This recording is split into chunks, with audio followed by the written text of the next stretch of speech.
Benvinguts a Déu en la de tots, el programa de les esglésies evangèliques de la Comunitat Valenciana.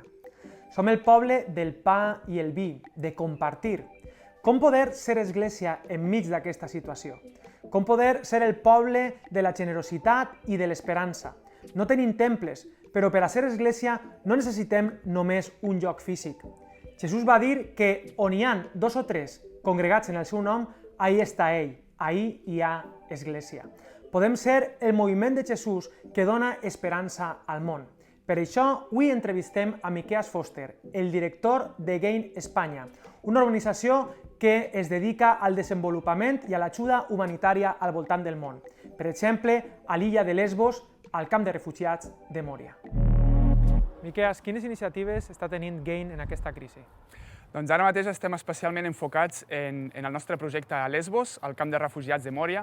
Les oficines de Gain, diverses oficines de Gain de tot el món, estem coordinant una resposta especial d'ajuda humanitària en el camp de refugiats amb l'objectiu de prevenir un possible brot de coronavirus al camp de refugiats que tindria unes conseqüències horribles. Estem parlant d'un camp de refugiats on hi ha unes 20.000 persones en un espai pensat per 3.000, unes condicions d'higiene horribles, evidentment és impossible el tema del distanciament social, i el que estem fent allà principalment és crear una zona de quarantena per persones en casa, que hi hagi persones que donguin positiu en els tests de coronavirus que es puguin fer, almenys tenir-les durant 2 setmanes aïllades en aquest espai.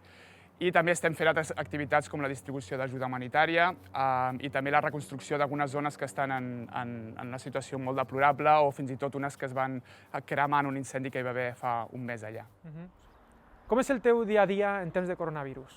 Doncs el gran repte que tenim ara mateix és reenfocar coses, perquè hem tingut que cancel·lar molts plans. Per una banda, hem cancel·lat diversos viatges de voluntaris, tant a Haití com a Benín, com a Ceuta, amb l'església de Valentia i també a Lesbos en aquest cas, i estem reenfocant una mica. Ara estem estudiant la possibilitat de com podem des de Gain també ajudar a entitats i esglésies que treballen a nivell local amb productes d'ajuda humanitària que nosaltres rebem. Llavors estem intentant veure com podem ajudar per aquesta via i també després en els nostres projectes, sobretot en un d'ells, que és el de la llar infantil que tenim a Haití, estem estudiant en la implementació, en el desenvolupament de projectes que millorin les condicions d'accés a l'aigua potable i també de les mesures d'higiene, que és una forma molt important de prevenir el possible contagi també dins de la llar infantil en un país com Haití, on els casos d'infectats per coronavirus està pujant ara d'una forma molt impressionant. I així a València, a Espanya, com està afectant l'economia en l'involucrament de la gent a les causes socials? Doncs és interessant perquè ja ho vam veure també a la crisi del 2008 una mica, que en el moment que hi ha crisis, hi ha incertesa, hi ha situacions una mica de complexitat econòmica també, la reacció de les persones és l'oposada a la que podíem imaginar. De sobte les persones es senten més connectades amb la necessitat d'altres persones, es senten més emputxades a donar els seus recursos allà on realment fa falta. I estem veient una solidaritat per nosaltres, fins i tot et diria que excepcional, no l'havíem vist abans. Amb el projecte Lesbos, per exemple, les persones que s'han involucrat econòmicament, ajudant-nos a financiar els transports i els projectes d'ajuda allà al camp de refugiats, està sent impressionants. Estem realment agraïts i estem veient com Déu també emputxa la gent a marcar una diferència més gran i d'una forma més intencional en moments de crisi. Com s'han involucrat les esglésies evangèliques de València i d'Espanya a aquestes causes? Doncs concretament en aquest cas, en el projecte del camp de refugiats de Lesbos, s'han involucrat principalment de 2 formes. Per una banda, l'hivern passat vam convocar una campanya de recollida de productes d'higiene i diverses esglésies de la comunitat valenciana van participar, involucrant a la comunitat, involucrant fins i tot els veïns dels barris on estan a donar productes d'higiene, de bolquers, penyals, xampús i totes aquestes coses. I això per una banda, també per l'altra banda, la part econòmica. Hi ha esglésies que han decidit també vincular-se econòmicament, ajudar a financiar els transports d'aquests productes i d'aquesta forma poder fer que l'ajuda arribi on ha d'arribar. Per acabar, com afecta la teua fe en Jesús en el teu treball? Per mi, hi ha un verset que és molt important per mi, que és el que està a Deuteronomi, al capítol 10, al final, que ve dient que Déu és Déu de déus, és Senyor de senyors, és gran, és poderós, i després diu que ell fa justícia a la vídua i a l'orfe, estima a l'estranger, li dona pa, li dona aliment, li dona roba, I després diu Déu al poble d'Israel que també vosaltres heu d'estimar l'estranger perquè vau ser estrangers a Egipte, no? I això a mi personalment m'impressiona molt aquest contrast, un Déu de Déu, Senyor de senyors, que es preocupa pel més feble, no? I també és l'exemple de Jesús. Jesús era així. Siguent fill de Déu, estava amb dones prostituïdes, estava amb els pobres, estava amb els leprosos i cuidava d'ells. I crec que és el que hem de fer nosaltres, no? Seguir l'exemple de Jesús. No per guanyar-nos el seu favor, sinó com una resposta a l'amor que ell ens ha donat a nosaltres, aquest amor incondicional que transforma la vida de persones. Avui en dia, la necessitat no està només més enllà de les nostres fronteres, també les tenim molt a prop, a les nostres cases. Per això parlem amb Lídia Valendiz, educadora social d'atenció primària de serveis socials a un ajuntament de la Comunitat Valenciana. Estem amb Lídia Valendiz, ella és cantant, però també és educadora social i treballa als serveis socials i en aquest temps està amb molt de treball. Lídia, benvinguda a Déu en la de tots. Com estàs? Hola, bon dia. Molt bé, Àlex, molt bé. Molt contenta d'estar amb tu. Gràcies. Quin és el teu rol o la teva funció a l'Ajuntament? Molt bé, jo soc educadora social i estic treballant en els serveis socials municipals. Més concretament, jo pertany a l'equip de família, infància i adolescència, que és el que li diuen menors, i el nostre treball sobretot és garantir el benestar en totes les característiques dels menors, les xiquets i les xiquetes, a l'entorn familiar, sobretot. Aleshores, quan hi ha algun indicador de risc o alguna problemàtica familiar, la meva funció, més en concret com a educadora social, és acompanyar als pares, a la mare, i dotar-li de ferramentes, habilitats, consciència, un poquet de les necessitats i les cosetes que hi ha que canviar. És un treball molt bonic, de vegades és dur, però a mi m'agrada molt, la veritat.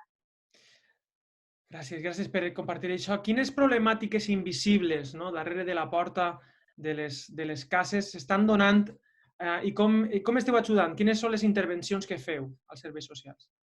A veure, ara, durant tota aquesta pandèmia, les problemàtiques, al tancar les famílies en les seues cases, se multipliquen una barbaritat, no? La violència de gènere, la violència filioparental o parentofilial, que és dels fills als pares o dels pares als fills, també s'està multiplicant.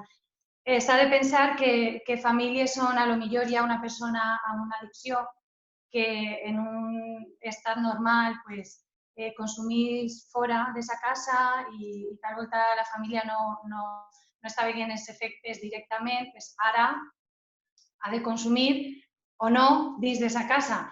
Aleshores, o estan els efectes d'aquest consum o estan els efectes del no consum, que pot ser més problema de vegades que tal. Tot això també és tot el tema de la carència econòmica, moltes famílies estan sense treball en aquests dies. Jo vull donar molta visibilitat a un supertreball que s'està fent des dels serveis socials, les companys que ja siguen per educació social, treballs socials, psicòlegs, administratius, conserges, estan fent un supertreball. Molt desgastador, no sé com es diu, i molt dur de vegades. I vull felicitar perquè fem un treball que potser no és Déu, sempre els serveis socials com que se li relacionen molt amb negativitat, no? I com una cosa així no molt... I res a veure. És un treball molt bonic. I això, estan havent problemàtiques que n'hi ha que abordar des del donar aliments, portar aliments fets inclús a cases, fins a donar allotjaments o veure com tindre un control en xiquets i xiquetes que no tenen segur el seu benestar i com no podem anar a les cases on no estan anant al col·legi, que és on es pot veure que el xiquet o la xiqueta va bé i tal, és un poquet complicat. Però ahí estem. I de veritat que el missatge és que estem per ajudar, no per a una altra cosa, per a la societat. És un recurs superbo. Tinc que fer un poc de bona... Publicitat, no? Sí. Quina resposta hem de donar com a societat? Què podem fer nosaltres, no? Cadascú de nosaltres. Molt, perquè pense que la responsabilitat social, el concepte com a individu de responsabilitat social és molt important que el tinguem. Quan parlem amb els xiquets, per exemple, del bullying, dient molt que cert testimoni i quedar-me en silenci me fa responsable també de lo que està passant, d'una forma més passiva. Pues és el mateix, no? Jo puc ser veïna i escoltar coses o veure coses o estar en un aniversari d'un xiquet i veure un tracte que no m'agrada i tal, i he de parlar. He de dir-lo. Hi ha telèfons, per exemple, jo perquè la meva és la infància, la meva àrea més directa, però hi ha telèfons on pots telefonar d'una forma anònima i dir que està passant alguna cosa i se deriva a l'entitat competent per averiguar. Però el silenci és el pitjor dels aliats del maltractament o de totes aquestes problemàtiques. I Lídia, una última pregunta. Com t'ajuda la fe en Jesús en tots aquests processos i en aquest moment de crisi? A mi, en la meva vida personal, m'ajuda tots els dies per a tot. Com a mare, com a persona i com a educadora social, arriben tants casos que són molt complicats, jo el poso en oració i el que de veritat en la pràctica faig és que tracte com m'agradaria que em tractaren a mi o a la meva mare o al meu avi o a la meva germana. És com sé que no m'equivocaré mai, perquè serà tractant com Déu, com Jesús ens ha dit sempre, no? Veure a l'altre com vull que em veuren a mi o com jo em veig o tractar com jo vull. I ahir mai t'equivoques perquè se fa bé i amb el cor i les persones el noten. Has vist, Àlex, el meu valencià? Perfecte. Ahí treballant-lo, Moltes gràcies per el teu temps, per les aportacions molt importants. Quin és el número de telèfon per a la intervenció a la infància? Sí, aquí en la Generalitat és el 116-111. És gratuït i ja siga la víctima o perquè hi ha una sospita d'alguna història, pots telefonar i t'atendran molt bé. Perfecte. 116-111. Molt bé, moltíssimes gràcies, Lídia, per el teu temps. Ens vegem més pront que tard. Moltes gràcies. No som cridats a donar-li l'esquena al món, apartats de les persones, sinó per a ser un moviment, una església que és camí, esperança, ajuda. El regne de Déu és justícia, pau i goig, no costums o rituals. Podem ser església sense temples, però no sense comunitat. Que puguem assumir aquesta responsabilitat de part de Jesús. Com podem fer justícia avui? Com poder donar pau a les persones amb les nostres paraules? Vivim confinats en el nostre món, res més ens preocupa. L'èxit ens ocupa, així n'adonem eixir de la nostra culpa. Oblidem el patiment del pròxim i ens centrem en les nostres metes. Ja no ens mullem, només compartim el nostre pa amb qui té les mans netes.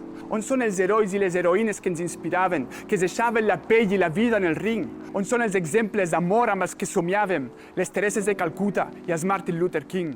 Hem fet oïdes sordes als orfes i al seu patiment, als refugiats que moren creuant el mar en el que ens banyem.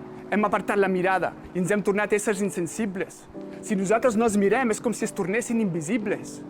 Però Déu ens crida a canviar el tomb de la història, a portar la llum de Jesús a la foscor de Mòria, a fer justícia a la viuda i a l'orfe, a estimar l'estranger, a acollir-lo i donar aliment al pobre.